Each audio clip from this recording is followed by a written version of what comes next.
Praise the lord. యేసే నా మార్గం అని ఛానల్ వీక్షిస్తున్న మీ అందరికీ ప్రభు నామమున శుభములు కలుగునుగాక.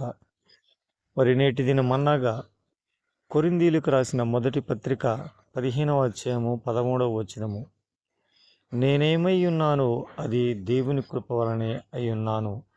మరి కొరింథీయులకు రాస్తూ పౌలు గారు మాట్లాడుతూ, మరి నేను ఏమై ఉన్నా కూడా అది కూడా అంతా కూడా ప్రభు చిత్తమే అని ఆయన మాట్లాడుతున్నాడు. నేనేమై ఉన్నానో దేవుని కృప వలనే అయి ఉన్నాను అని ఆయన తెలియచేస్తున్నాడు. మరి ఆయన కృప లేనిది ఏమీ కూడా లేదు. కాబట్టి మరి అపోస్తుడైన పౌలు మాట్లాడుతున్న మాటలను బట్టి మనం కూడా మరి దేవుని గురించి ఈ విధంగా సాక్ష్యం ఇచ్చేవారిగా ఉండాలి. ఆయన కృప లేనిదే మనం జీవించలేము. కాబట్టి మనం కూడా నేనేమై ఉన్నానో అది దేవుని కృప అని మనం తెలియజేసేవారిగా ఉండాలి.